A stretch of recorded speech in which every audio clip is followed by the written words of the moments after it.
Now, people often wonder how much to feed your fish. Now, the answer to that question is by looking at the fish.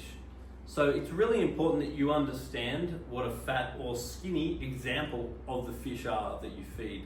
But as an example, let's imagine that you look underneath the gill and then you look at the anus of the fish. If the body goes up from the bottom of the gill and the anus, that's a bad sign. That means whatever you're doing, you need to do more.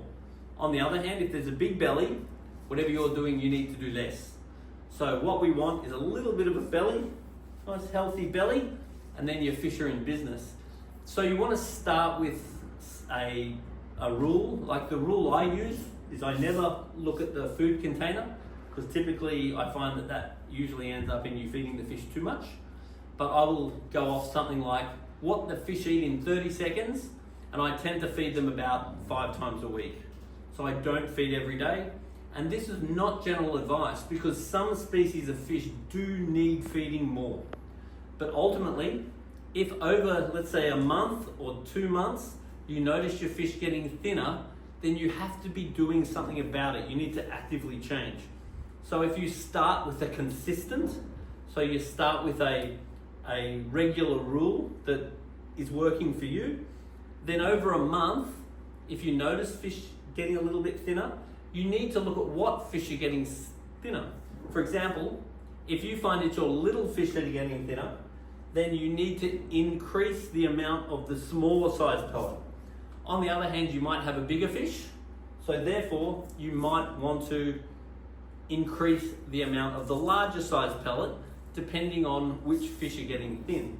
Now, if it's just one thin fish, don't worry too much. It's quite normal to have a thin one. And if there's one fat fish, don't worry too much. But you do want to be concerned about the average fish. Also, it's good to come out at night time, because you might have nocturnal fish in there, various catfish or whatever. And you do need to look at their bellies too. They need monitoring as well.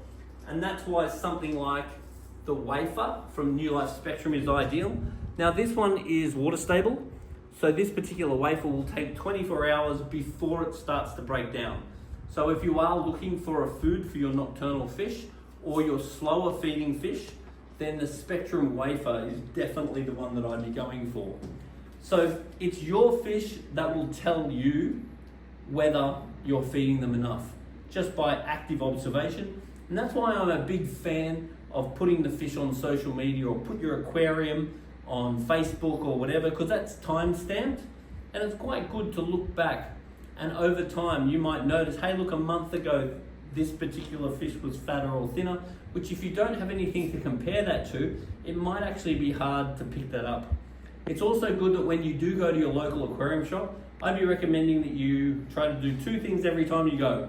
One is make a video so they can see what's going on in your aquarium, but also video your bits and pieces, video your fish foods, video your water age, video your stuff, and then get them to check the water for you. Because if they can check the water and they can see what's going on, they might be able to offer you some really constructive advice to help you with your fish keeping. And one of the things they'll be looking for is whether your fish are too fat or too thin, and which other fish that are too fat or too thin. So once you know what to look for, then it's very easy to make these alterations. Is it fish on the surface? Is it fish at the bottom? Is it the big fish? Is it the small fish? Is it the shy fish? Which are the ones that are getting too fat or too thin? Then you can alter your feeding behavior to make sure that everyone's nice and healthy. The aim is for everyone to have a nice healthy belly. We don't want to overfeed them, but at the same time we do not want to underfeed them.